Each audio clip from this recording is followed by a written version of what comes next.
Procesos inflamatorios, cara y cuello, debemos referirnos a distintos, ¿no? De distintos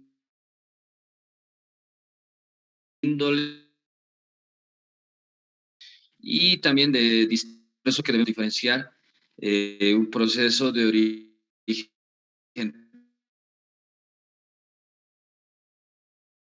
traumático, infeccioso, viral, sí, origen por una reacción antígeno-anticuerpo,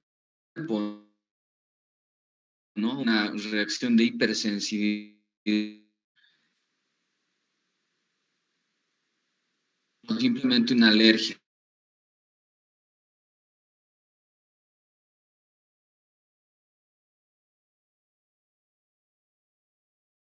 Dos. Bueno, entonces, rostro, ¿no? Que puede también afectar el cuello y la parte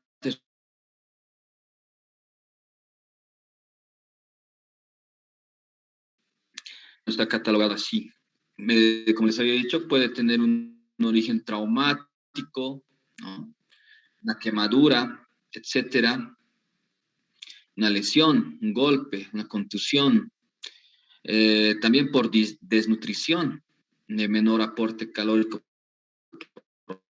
proteico, cuando es una, por ejemplo, falta de albumina, ¿no? Está dentro de hacer una proteína. Entonces, recordemos que la desnutrición nos va a producir, pues, en este caso, un acúmulo de líquido, ¿no? Por una alteración, en este caso a nivel renal, la evacuación propiamente de las aminas terciarias y pues va a haber el famoso Godet, ¿no? Una cruz, dos cruces, tres cruces. Eso se debe también por déficit calórico, en este caso por déficit proteico. La obesidad también, ¿no? En este caso las dislipidemias o alteración, en este caso proteínas malas, sería en este caso eh, una alteración, ¿no? En este caso por disminución de la cantidad de músculo magro, etcétera. Un proceso infeccioso, por ejemplo, una sinusitis que nos puede producir un edema periorbitario, una celulitis preseptal o una celulitis preorbitaria llamada, vamos a irla viendo, el orzuelo o el chalación alrededor del ojo también está asociado, es un proceso infeccioso, ¿no? De origen viral. El absceso dental, el orzuelo también, bueno, puede tener un origen bacteriano, ¿no? Bueno, el absceso dental, el más común, que se lo ve mucho en los hospitales, y las reacciones a medicamentos, en este caso, la reacción individual es la idiosincrasia, ¿no? La reacción individual frente a este medicamento, incluyendo las reacciones debidas al uso excesivo de la aspirina, lo que conlleva coagulopatías, a las penicilinas, también hay gente que es resistente a todo el grupo de betalactámicos por no completar el esquema antibiótico, que es mínimo una semana, siempre lo vamos repitiendo. Bueno, reacciones sulfamidas, glucocorticoides y otros. En este de los glucocorticoides, el uso excesivo pues nos va a llevar a problemas, ¿no? Como por ejemplo el síndrome de Cushing, característico, ¿no? Con la facies en forma de luna llena. Aquí algunos ejemplos del edema de Kinkle, ¿no? Es un edema generalizado que, bueno, cuando hay obstrucción de la vía aérea es el momento donde la epiglotis, ¿no? Supraglotis puede producir un edema y el paciente puede tener una asfixia. Incluso hay datos de una glosotosis, donde la lengua se va a posteriorizar y va a interferir en la vía aérea alta, en este caso, para la respiración, perdón. El edema generalizado, ¿no? Está asociado, por ejemplo, al síndrome de Cushing, como les había dicho, el uso excesivo de mineralocorticoides, ¿no? desmesurado, por tiempo prolongado, pacientes que tienen artralgias y que van utilizando, pero no de manera, en este caso, regida por un médico, ¿no? La joroba de búfalo, la fases en luna llena, los edemas peripalpebrales, acumulación a nivel de la papada o en la región submentoniana, bueno, obesidad, hipertensión, hay hirsutismo, ¿no? Esto a nivel de las gónadas, ¿no? Alteración en la menstruación, impotencia y edemas característicos. Bueno, recordemos cómo es la respuesta hormonal con esta diapositiva. La adenocorticotrofina o la ACTH. Bueno, a ver, para recordar más fácilmente es cuando tenemos un susto, vemos una película o vamos aquí atrás, por ejemplo, a la morgue, de repente escuchamos un ruido extraño, nos asustamos. Entonces hemos liberado, ¿no? ACTH. Entonces, al liberar ACTH, cortisol, pues también se libera, obviamente, van juntas y se produce a nivel hepático, pues una gluconeogénesis, un aumento de la producción, en este caso, eh, bueno, va a aumentar los niveles de glicemia, ¿no? Por este sobreestímulo que se da al páncreas para la hiperproducción de células tipo beta. Entonces hay una alteración en ese nivel donde va a haber hipercortisolemia, inmunomagnesemia y la ACTH va a estar elevada, obviamente. Entonces esa es la respuesta hormonal a través de ese estímulo que tenemos, ¿no? Bueno, los edemas se van a localizar según la región, ¿no? La región orbitaria, la región nasal, tenemos acá la región oral, por ejemplo, ¿no? Debemos recordar de que esta reacción antígeno-anticuerpo se la ve no solamente en la especie humana, ¿no? También en animales, etcétera, se han visto. El problema es de que cuando se obstruye la vía aérea es un problema serio, ¿no? Entonces hay un angedema, ¿no? Un edema generalizado asociado a una alteración, en este caso incluso ventiladora, puede estar después de la vena cava, también síndrome nefrótico, muchas veces necesitamos utilizar diuréticos, ¿no? En este caso para que podamos disminuir ese edema. Las terapias pueden llevar hasta 3 semanas, etcétera. O tal vez una reacción alérgica, ¿no? En este caso, en primera instancia podemos utilizar un antialérgico, un antihistamínico, en este caso, como la clorferinamida, etcétera, inicial, pero si es que no baja, es muy necesario la evaluación más mesurosa. Los agentes físicos, como la quemadura, les había dicho, enfermedades del colágeno, colagenopatías, también, ¿no? E infecciones. Las características de la interacción antígeno-anticuerpo son de estos 5 tipos. Son específica, reversible, dependientes del pH, sensible a la temperatura y sensible a la fuerza iónica, o sea, una alteración entre los electrolitos. Y las reacciones de antígeno-anticuerpo, bueno, aquí podemos más o menos ver, esta es una inmunoglobulina que tiene una forma de Y, tiene un idiotipo y 2 epitopos. La unión de varios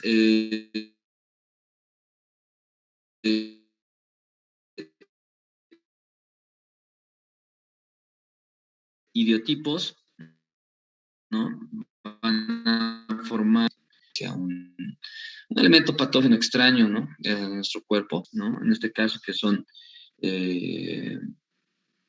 las inmunoglobulinas propiamente, ¿no? Y a través de un estímulo quimiotáctico para otras células para que, por ejemplo, los macrófagos, para que los fagociten y bueno, se produce esta respuesta. El antígeno es una molécula de señalamiento, ¿no? Que al contactar con el organismo extraño es capaz de producir una respuesta en el sistema inmune específica. En este caso, si por ejemplo es muy dañina, irán hasta la tercera línea de defensa del organismo e irán a desencadenar esta respuesta hiperinmune. A propósito, un poco antes de continuar, tengo aquí una diapositiva de una presentación del COVID, si no me acuerdo. Vamos a verla, donde está un poco más sencillo el tema de ver la respuesta hiperinflamatoria. No la traje. Bueno, continuemos. Tengo otra computadora. Ya, pero esta diapositiva nos va a ayudar. Recordemos de que la inflamación propiamente, para hacerlo en resumidas cuentas, está regida en tres sistemas. El sistema del CIRS, ¿no? El sistema de respuesta inflamatoria sistémica, el CARS, que vendría a ser el sistema contrarregulatorio de la inflamación, el que regula o controla o que está en contraposición, porque ahí venía el comentario, ¿no? En este caso, el virus, el SARS-CoV-2, va a producir una respuesta hiperinflamatoria, pero el sistema contrarregulatorio o el que va a frenar, pues no va a estar activo. Entonces va a continuar la inflamación, inflamación, inflamación y va a ser un caos. Y el MERS, ¿no? Es el SIRS, CARS y MERS, que vendría a ser el que va a regir a ambos, tanto al SIRS como al CARS, ¿no? Esos tres es, en resumidas cuentas, todo el fenómeno inflamatorio, ¿no? Entonces decimos de que la interleucina o interleuquina tipo 1 es la que va a iniciar el proceso de la inflamación, ¿no? La interleuquina 6, 8 van a continuar el factor de necrosis tumoral, pero la interleuquina tipo 10 es la que es frenadora. Entonces, tiene que haber, ¿no? Ese equilibrio, el equilibrio, las dos fuerzas. Ya este concepto se lo maneja desde 1942, donde se dice que el edema es reaccionario a la inflamación traumática, ¿no? La respuesta inflamatoria, como les he dicho, por un elemento extraño, ingresa el patógeno, hay una infección, hay una respuesta, en este caso, la segunda línea de defensa, el macrófago y el monocito, de que vendría a estar en la primera línea, van a estar activos, ¿no? Recordemos que la célula cebada se hace, bueno, el monocito está dentro del vaso, sale y se vuelve a una célula cebada. Entonces, va, agarra y el macrófago va a devorarlo, fagocitar. Intervienen en este caso muchos mediadores, ¿no? Interleuquina 4, 10, 11, 13, interleuquina 1R, que vendría a ser otro subtipo, las proinflamatorias también, como les había dicho, las que inician, miren, la 1, la 6 y la 10, en estas las que son mediadores, por ejemplo, la que resta, la 10, etcétera. Y también hay otro tipo de respuestas a nivel de las plaquetas, cuando por ejemplo hay una equimosis, una extravasación sanguínea en el tejido intersticial, o sea, la sangre va a salir, no una extravasación netamente del líquido, que vendría a ser también el edema, bueno, en términos un poco más coloquiales. Entonces va a haber una activación propiamente con una liberación de todos estos mediadores para hacer la respuesta inflamatoria. Primero hay una vasoconstricción, seguida de una vasodilatación para la mayor llegada de, en este caso, elementos morfes de la sangre y estructura, en este caso, para que reparen las estructuras dañadas. Nos adelantaremos porque la energía nos puede jugar algo malo. Bueno, tenemos ahí la fisiopatología, de lo que vendría a ser un proceso séptico. Tenemos una cadena, ¿no? Empieza la infección, hay una sepsis inicial, la sepsis se vuelve más severa, hay un shock séptico, ¿ya? Cuando hablamos de shock, hablamos de una, en este caso, una hipoperfusión de los tejidos. Todos los shocks, shock cardio, shock hipovolémico, shock séptico, shock nefrogénico, shock anafiláctico, etc. El shock cardiogénico es el único que tiene una alteración en la fracción eyectoria de sangre por el ventrículo izquierdo, pero eso es por el entropismo cardíaco. En cambio, los demás, todos los demás, es por falta de perfusión, o sea, de menor cantidad de menor aporte de oxígeno, obviamente, por la menor cantidad de sangre que está llegando a los tejidos. Bueno, entonces ese shock puede tener un fenómeno refractario que puede ser, si no es subsanado, puede llevar a la muerte. Entonces, la infección, pues la vamos a catalogar como, es un proceso, ¿no? Propiamente en el que un organismo patógeno invade a un cuerpo, en este caso el hospedador, nosotros, ¿no? Y se multiplica en el hospedador, pudiendo provocar un daño, una enfermedad, una noxa. Esta imagen les traigo, ¿por qué? Porque, bueno, fisiopatológicamente sabemos de que los músculos van a tener una aponeurosis, que es por deslizan, ¿no? De manera funcional, podríamos decir, interaponeuróticamente. Y cuando hay una infección, pues este espacio que vendría a ser virtual, ese espacio interaponeurótico, ¿no? Es un espacio que es cerrado, pero que cuando hay una infección, ese espacio se vuelve real, ¿entienden, no? Entonces hay ahí la dificultad, por ejemplo, a nivel del macetero, en la apertura, a nivel de los movimientos laterocervicales, limitación, etcétera, ¿no? O sea, ese espacio intraponeurótico va a estar, acumulado por pus, células, en este caso blancas de generación, etcétera, y va a producir esa limitación funcional. Entonces, diferenciar el tema, esta misma diapositiva, de una emergencia a una urgencia. Voy a poner el cargador, por favor.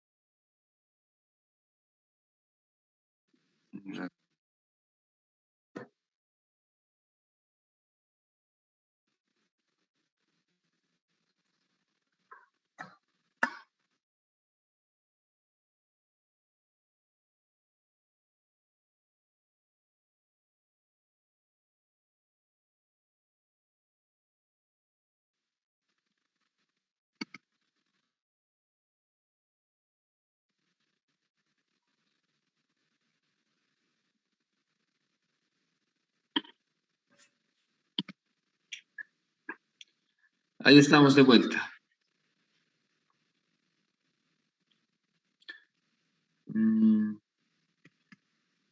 Bueno, entonces, bueno, haremos una pausa hasta acá, a ver si hay alguna pregunta mientras yo voy reparando por acá. Adelante. Hola.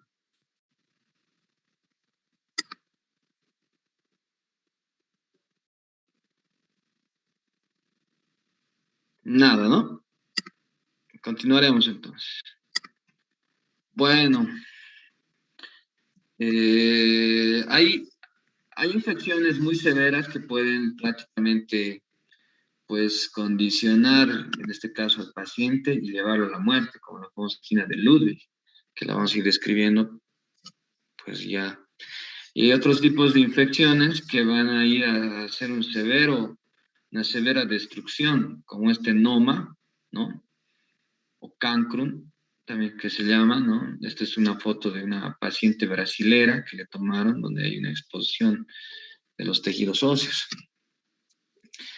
Las infecciones cervicofaciales o en cara y cuello se constituyen en la actualidad, 2021, el motivo de internación más frecuente en el hospital de Bracamonte o en cualquier hospital, en este caso de referencia departamental, nacional, etcétera, siendo la mayoría más en un país en vías de desarrollo como el nuestro. Eh, Eso es importante a tomar en cuenta, siendo la mayoría de ellos provenientes, bueno, son pacientes que son inmunosuprimidos, ¿no? Pacientes que pueden tener tuberculosis, diabetes, etcétera, y que, bueno, pueden condicionar en este caso a que la evolución sea tórpida. Complicaciones con malos hábitos higiénico-dietéticos, obviamente por la mala higiene se va a producir la infección. También alteración celular, una mutación, ¿no? Pues puede existir, traslocación genética, una falta de un diagnóstico precoz, pues puede tardar en establecer un tratamiento adecuado, oportuno. Estas infecciones pueden comprometer la vida y dejar secuelas funcionales, estéticas. Por tal motivo es importante realizar un buen diagnóstico para poder instaurar y evitar complicaciones. No llegar al fin, ¿no? Cuando ya, en este caso, la inflamación asociada a la infección está muy fuerte, ¿no? Entonces va a haber, al comienzo de una fase aguda, hay una alta permeabilidad, hipovolemia, ¿no? El shock por ahí está el menor consumo de oxígeno. En la fase crónica, hiperdinámica, hay un hipercatabolismo, donde prácticamente todas nuestras reservas del cuerpo, ¿no? Van a ser, pues, en este caso, utilizadas para ver si hay una recuperación o si es que no, llevar a la muerte. Acá tenemos algunas infecciones, miren, según la región, infraorbitaria, izquierda, maceterina, ya, la región maceterina o infraauricular, la celulitis preceptal y postseptal. Este es un tema un poquito más amplio, ¿no? El tema de la celulitis. Cuando hablamos de celulitis, hablamos de una inflamación de tejido celular subcutáneo, que en un estado infeccioso es un estado premoteso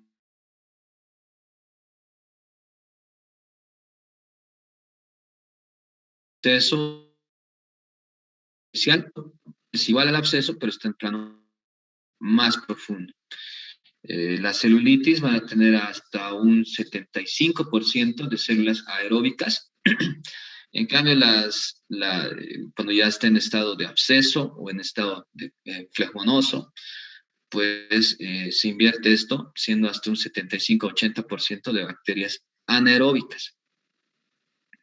Y tenemos una pacientita, una niñita de 5 añitos con una infección, un proceso preseptal o preorbital, ¿no? Recordemos la región orbitaria, ¿no? Recordemos que el tarso va a dividir un área anterior y un área posterior o propiamente llamada orbitaria, el área posterior, ¿no? Preceptal o también llamada preorbitaria, ¿no? Donde están los párpados, están las conjuntivas, etcétera, por delante del tarso o de los tarsos. Los tarsos, para tener una idea, es la implantación a nivel, en este caso, de los folículos pilosos. Este dato es muy importante porque tenemos una gran población de mujeres que necesitan, que quieren. Parece que alguien ha puesto la radio. Vamos a esperar que inclusive el embarazo en adolescentes continuar ¿sí? con esto. Ha disminuido por varias razones, porque ahora los adolescentes están usando métodos de alta eficacia a largo plazo y porque también han disminuido el contacto sexual por el tema justamente de la pandemia. Creo que de todas las láminas, esta amerita y nos prepara para las siguientes láminas que vamos a ver. Miren ustedes, cómo ha cerrado el administrador, por favor, yo no estoy administrando. Bueno, se puede. Ya, entonces, como les decía, ¿no? Una celulitis preceptal puede ser tratada con antibiótico-terapia empírica, en este caso de inicio, ya teniendo en cuenta esa fisiopatología de la cantidad de bacterias muchas veces se resuelve. Pero ¿qué ocurre cuando es posterior u orbitaria o postseptal? El manejo es netamente hospitalario, ¿no? Es instaurar antibiótico-terapia de amplio espectro. Muchas veces se debe realizar un drenaje descompresivo, porque el paciente, como esta pacientita, bueno, tuvo que perder la vista, hizo nefrotoxicidad, o sea, tuvo un apoyo, en este caso con diálisis de apoyo, ¿no? Subió mucho la creatinina. Hay otros, en otros hospitales se maneja la inulina. La inulina es también un marcador para ver en el filtrado glomerular renal, ¿no? Así como la creatinina, perdón, pues la inulina también se lo utiliza. Es importante que sepamos eso. Entonces, esta pacientita, bueno, se le ha realizado el drenaje, se le ha hecho el ejercicio, todo, ha vuelto, pero la secuela es que perdió la vista. Entonces, no nos olvidemos de una celulitis, es preseptal o pretarsal, y postseptal u orbitaria o retrotarsal, ¿no? Preseptal, podemos manejarla de manera ambulatoria. Si está un poco más avanzado, ya será internación también, pero postseptal, netamente hospitalaria. Ok, entonces tenemos acá el grupo de bacterias, ¿no? Tenemos bacterias gram positivas, gram negativas. Dentro de ellas tenemos el grupo de las bacterias aeróbicas y las bacterias anaeróbicas, ¿no? Entonces, tenemos por ejemplo, los aeróbicos gram positivos y gram negativos, ¿ya? También los anaeróbicos gram positivos y también gram negativos. Por ejemplo, el Streptococcus spp, ¿no? Tenemos el Peptococcus spp. Bueno, se dice que son como familias lejanas de miles y miles de años, ¿no? El Actinomyces spp, el Lactobacillus, en cambio aquí está Clostridium perfringens, Proponibacterium spp, son bacterias que viven sin oxígeno. Dentro de las gram negativas, vamos a nombrar unas dos, la Moraxella spp y el Veillonella, ¿no? Tenemos en contraparte el Enterobacter y el Bacteroides forcitus o la Prebotella intermedia, por ejemplo, ¿no?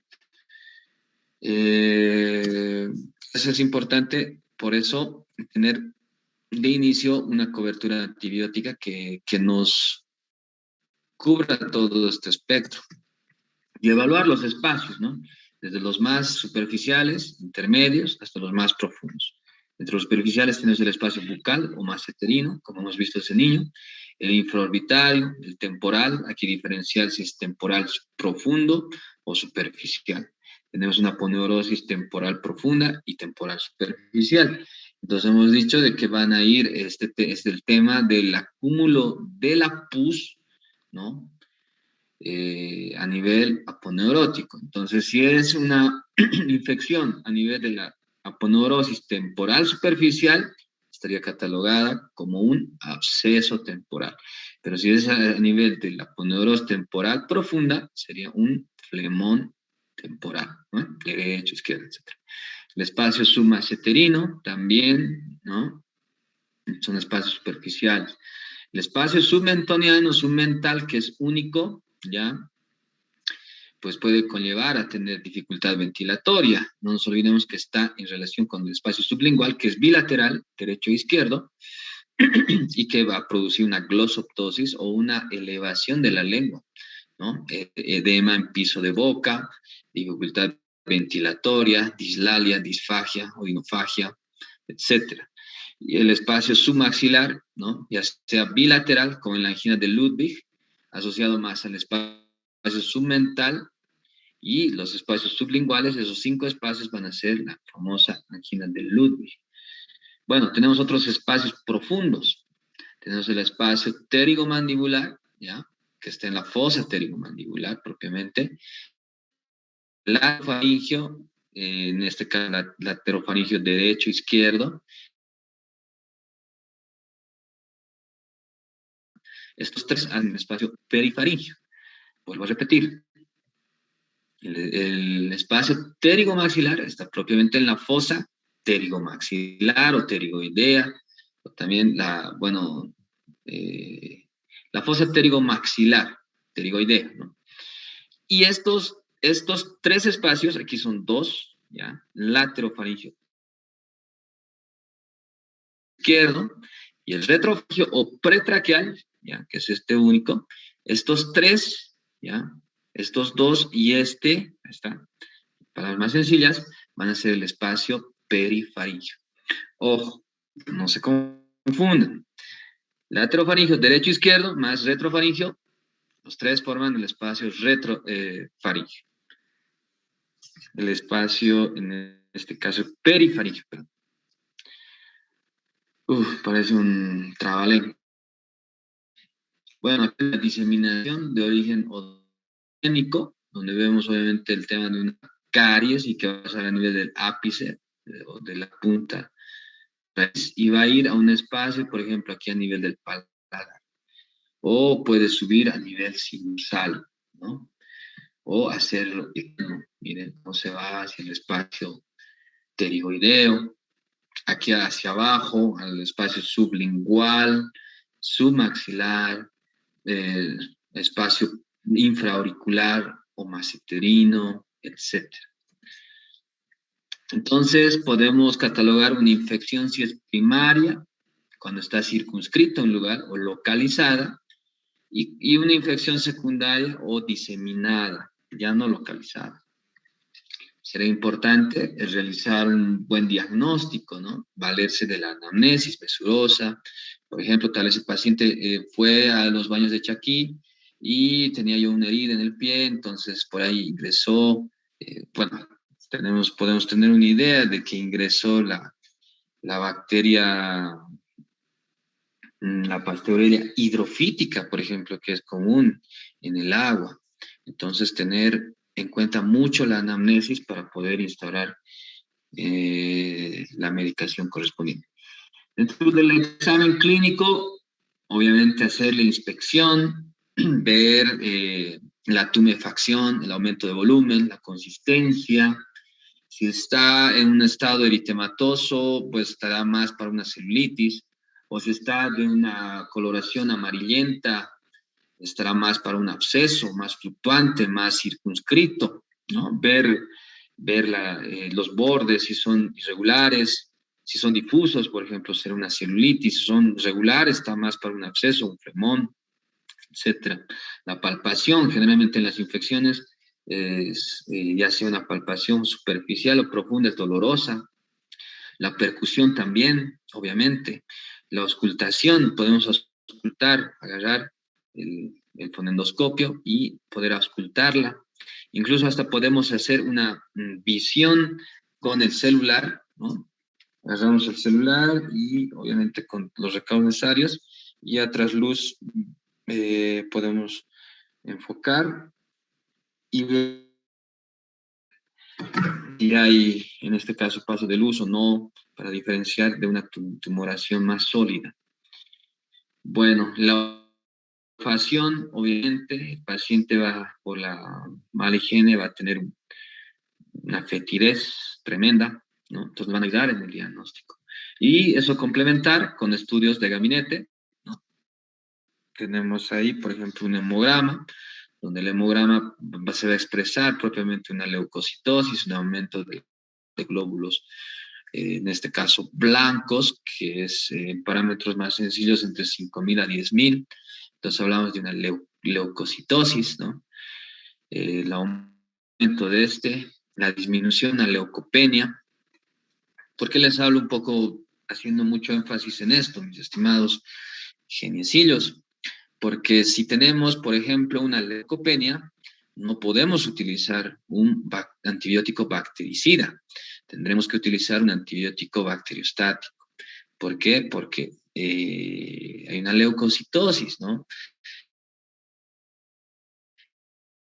Perdón, de defensas y al utilizar un antibiótico que sea bactericida, pues va a eliminar totalmente en este caso, las bacterias que están causando, que también, bueno, pueden tener una coinfección porque hay bacterias también saprófitas. Entonces, se debe evaluar muy bien este aspecto. Este punto lo voy a dejar en un punto aparte, pero tomar en cuenta ello. El reactante de fase aguda, el PCR, ¿no? Podemos hacer un PCR a los 2, 3 días para ver el factor pronóstico, nos ayuda. El grado de la inflamación también. El coagulograma va a ser muy necesario en este caso porque es de cirugía de cara y cuello, entonces para realizar un drenaje descompresivo se necesita mínimo un hemograma y un coagulograma. Hoy en día, por el tema de la COVID-19, de esta enfermedad, pues obviamente realizar otros estudios complementarios, como por ejemplo un antígeno nasal, el test serológico de ELISA, etcétera, para SARS-CoV-2. Otros estudios, tenemos las radiografías, una PA de tórax, una ecografía, una tomografía axial computarizada, una resonancia magnética. Podemos hacer una punción aspirativa con una aguja fina para mandar al cultivo y antibiograma y realizar un estudio microbiológico también, ¿por qué no? Entonces, el tratamiento va a estar dentro del ámbito hospitalario, basado en estos 3 pilares. El pilar farmacológico, obviamente, habilitar una vía venosa periférica, hacer una hidratación, ya que el paciente no puede alimentarse, no puede comer, etcétera, no puede ni hablar. Antibiótico-terapia de amplio espectro, que nos abarque los grupos de bacterias aeróbicas y anaeróbicas, ¿no? Hasta que nos llegue el cultivo, que muchas veces tarda hasta 3 días, pues tenemos que iniciar antibiótico-terapia de manera empírica.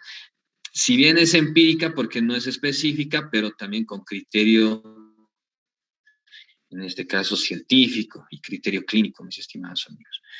La corticoterapia es un aspecto discutible, ¿no? En infecciones, ya que el uso prolongado de corticosteroides o corticoides, ya sean mineralocorticoides o glucocorticoides, pues nos va a producir una inmunosupresión y lo que no queremos es de que el sistema inmunológico se deprima.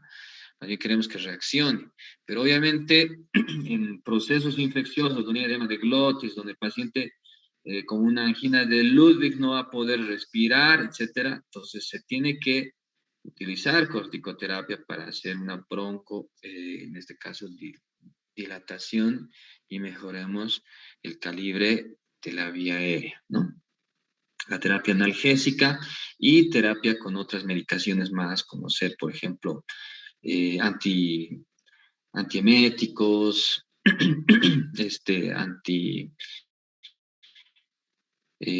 analgésicos mayores, opiáceos, etcétera, pues podemos utilizarlos, ¿no?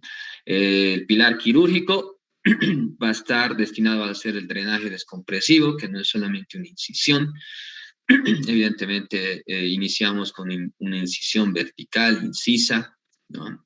Debemos tomar en cuenta el no realizar un drenaje en la cara, ¿no? Podemos realizar en el cuello, a no ser que sea muy necesario, recién en la cara, pero tomar en cuenta las líneas de Langer o de Langerhans o las líneas de expresión facial, ¿no? Para no dejar una secuela en el paciente.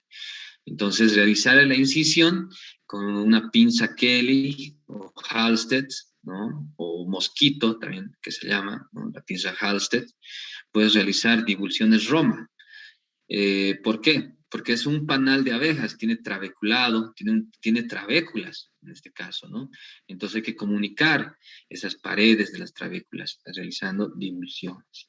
Empezamos, vamos divulsionando hasta comunicar todos estos espacios y realizar la desfocalización en el caso de que haya, la mayor parte de los casos, pues puede tener un origen, por ejemplo, tal vez una osteomielitis, retirar ese tejido necrótico, como habíamos visto un diente, realizar esa desfocalización, o tal vez a nivel sinusal, pues realizar la evacuación tras el lavado del antro, en este caso hacer una apertura de Cadvel-Luc para hacer una evacuación de toda esa pus en el seno, permeabilizar el ostium y el orificio de entrada del antro de Hidmore, etc.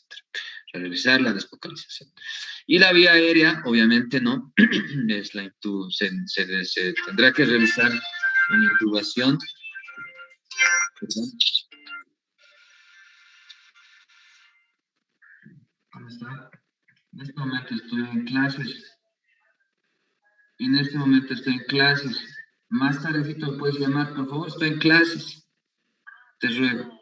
Sí, ya, y en 20 minutitos. Gracias, hasta luego, señores.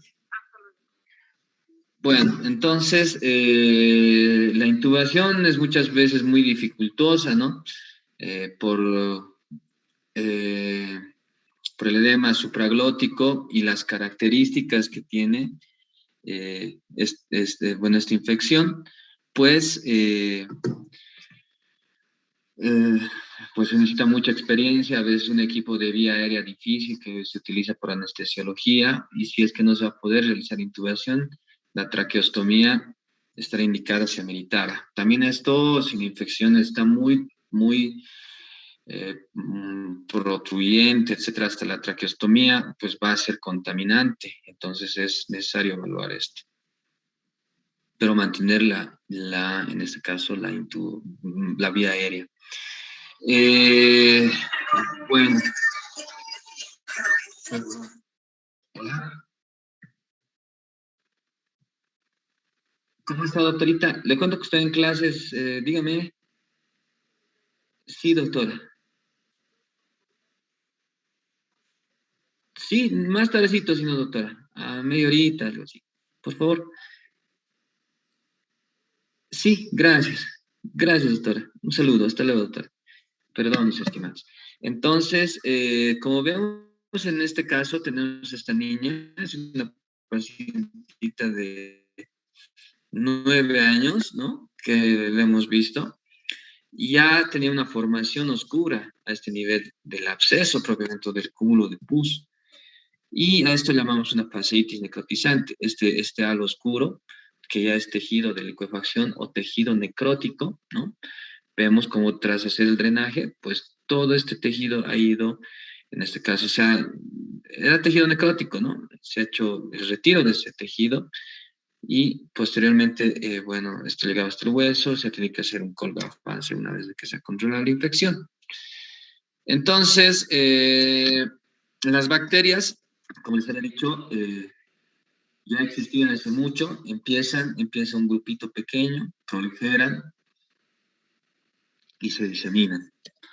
Entonces empiezan a crecer los anticuerpos, van a ser quienes van a reconocer estos elementos extraños, entre las funciones inhiben la adherencia de estos elementos extraños, por ejemplo, las beta-lactamasas, ¿no? Que son enzimas que se van a formar a nivel de la pared bacteriana, formadas en este caso como defensa para que el medicamento no pueda ingresar, ¿no? En este caso, y no pueda producir una ruptura de la pared. Es por eso que a la amoxicilina se le agrega el ácido clavulánico o el sulbactam, que es un inhibidor de las beta-lactamasas, en este caso, para que pueda, en este caso, adherirse el medicamento. La ozonización, pues, está más en relación propiamente a una reacción de los anticuerpos, ¿no? Va a empezar a, a, a tener una captación para la fagocitosis. Y la activación del complemento estaría más en relación a la respuesta hiperinmune, ¿no? La activación del sistema del complemento tipo 1, 2, también neutralizan las toxinas, neutralizan los virus, los reconocen. Entre los factores predisponentes o que nos pueden producir problemas en la evolución de estos pacientes, tenemos la diabetes, la fiebre reumática, pacientes de la tercera edad, la inmunosupresión, por ejemplo, las ACTH, la inmunosupresión, la leucemia, ¿ya? La cirrosis, la drogadicción, el lupus eritematoso sistémico, pacientes esplenectomizados, también van a tener mayor predisposición a tener infecciones. Cuando la infección es muy crónica, no se realiza ningún tipo de drenaje y solamente se realiza cobertura antibiótica, pero no se hace una limpieza, una no desfocalización propiamente. Tenemos estos desenlaces. Este se llama una osteomielitis de Garré u osteomielitis mandibular. Miren cómo está el cuerpo mandibular, la rama ascendente, hasta incluso el cóndilo que está muy delgado en contraparte con el lado izquierdo. Esta pacientita tuvo una osteomielitis muy severa, se tuvo que realizar drenajes y bueno, producto de ello hay esta invaginación como secuela de las incisiones que hicimos. Una pacientita que estuvo un mes internada.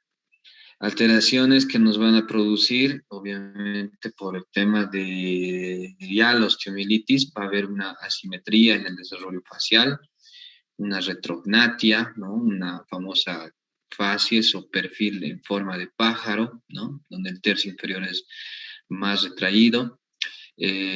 Alteraciones, ¿no? En el desarrollo vemos cómo los maxilares están más grandes en relación a la mandíbula, etcétera. La fascitis o fascitis necrotizante o fasciitis necrotizante. La bacteria come carne, ¿no? Vemos cómo ingresó y toda esa lisis de los tejidos, lo que les había dicho, ¿no? Propiamente por un absceso que no ha sido drenado en un tiempo adecuado. Ahí está otro caso, la fascitis necrotizante, ven ese al oscuro, ya esto es profundo, ¿no? No parece tan grande, pero es tejido muerto, tejido necrótico. Luego se tuvo que realizar una plastía para un cierre hermético. Aquí otros casos un poco más severos, con alteraciones en la coagulación, miren, sangre oscura, tejidos y, bueno, destrucción severa a ese nivel. La angina de Ludwig, bueno, es una infección severa que constituye las formas más graves de celulitis pleconosa. Su interés radica en, bueno, es una celulitis flemonosa de instauración rápida y de diseminación rápida que en cuestión de horas puede llevar a la muerte. ¿Cómo? Porque se caracteriza por tener un aumento de volumen en los espacios submaxilares, que son estos dos, submentoniano y sublinguales, derecho e izquierdo. Esa es la angina de Ludwig. Si tuviera, por ejemplo, todo esto generalizado, pero no los espacios sublinguales, entonces no es angina, ¿no? Es solamente una celulitis. Pare mucho en cuenta eso, esos 5 espacios. En cuestión de horas, miren el niño y, bueno, ya está muy mal. Necesita realizar el drenaje descompresivo. Entonces va a comprometer los espacios submentoniano, sublinguales y submaxilares. Hay una glosoptosis, por eso la lengua está elevada, todo esto es rojo, que como ven, es pus, es tejido hemonecropurulento. Hay trismus, hay dificultad en la apertura oral y el compromiso del estado general. Ahí está el paciente antes de la tomografía, miren, con su angina de Ludwig, y después de realizar el drenaje, en este caso 3 incisiones, antibiótico terapia de amplio espectro, lavados constantes, hasta tener una respuesta favorable. Entonces, una emergencia real que puede ir bajando hasta otros espacios, como por ejemplo el espacio intestínico, ¿no? A través de las correderas, en este caso los espacios perifaringios, laterofaringio izquierdo, derecho y retrofaringio o pretraqueal. Ahí está. Los espacios perifaringios que pueden comprometer el mediastino y que vendría a necesitar una toracotomía, como es este caso. Una radiografía con compromiso del espacio retrofaringio, los espacios parafaringio derecho-izquierdo, ¿no? Una cervicotomía ya amplia, aquí prácticamente la parte estética es lo de menos, porque el paciente va a morir si no se hace esto, y una toracotomía amplia, ¿no? Donde tenemos que evacuar, se tiene que evacuar todo este cúmulo de pus bilateral, apremio mayor del lado izquierdo, ¿no? paciente muchas veces, no muchas veces, después van a estar terapia intensiva, cuidados y antibiótico-terapia de últimas infecciones intraoritarias, sumental, preseptal, geniana, están asociadas, ¿no? Miren, esta otra masterina, submaxilar, infraorbitaria, submaxilar, etc.